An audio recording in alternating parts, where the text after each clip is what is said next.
While we understand the logistics and the things about technology and equipment and communications that need to be better, we have not received the information that we requested that would relate to understanding who these people are, where they came from, and what they might be thinking about or the motive when they undertook this attempt. That is Congresswoman Laurel Lee back in December calling out the FBI and the DOJ for what she says was stonewalling the bipartisan congressional committee looking into the attempted assassination attempts of President Trump. And look, the Secret Service has a zero-fail mission. That means that they do not get to have a bad day ever. And we know the agency failed to meet that mission on July 13th of last year because of the task force's final report. But that same report failed in one significant way, and some members have said essentially that they were set up to fail because of all the information that they were not provided. Republican Representative Pat Fallon of Texas joins me now. He's a member of the now concluded congressional task force on the attempted assassination of President Trump. Congressman, thank you for being with us. It really is interesting when you look at this and you think about the things that you were supposed to do this investigation, but there was all this stuff that you weren't given and you were told that you couldn't have. The ballistic analysis, Thomas Crooks's body.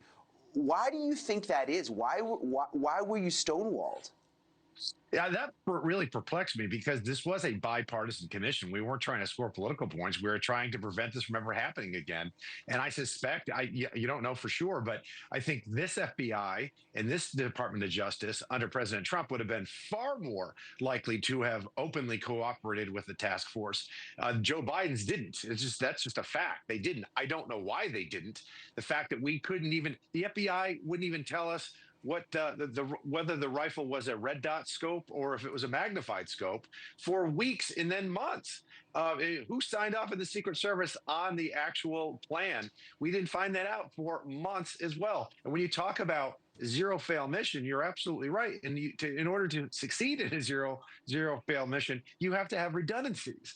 And they had redundancies, all right, but they were all redundancies in failure. There should have been, the high ground should have been mitigated with the water tower behind where the president was going to speak. There should have been somebody on the roof. There should have been cameras on the roof. There should have been drones. There should have been anti-drone technology. There should have been with the locals and cleared the AGR complex to make sure there was nobody. I don't know, many people don't realize that there were hundreds of people closer to the president in the unsecure area on the AGR property than the shooter was. It's just that they weren't bad guys. The shooter was. So my supposition this whole time had been, this wasn't the first rooftop that was unsecure. It was simply the first rooftop that had a bad guy on it. And this was bound to happen considering how lackadaisical and complacent the Secret Service had become.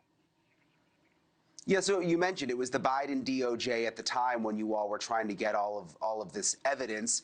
Is there any chance now that some of it could be released? It's almost like, do we need to have another commission now that it's possible maybe you'd be able to get your hands on some of these things? Yeah, I don't know if we need to fire up another commission, but we certainly can do it from the Oversight Committee. I've spoken with Chairman Comer about this. We could have a hearing and ask any T's that we want to cross and any I's that we want to dot. We could do that because this was a just dramatic failure. And the fact that this was, like your former guest just said, yeah, it was former President Trump at the time. However, it was very unique in so much as he was the former president that was the leading candidate to be the next president and had a nation state threat, namely Iran.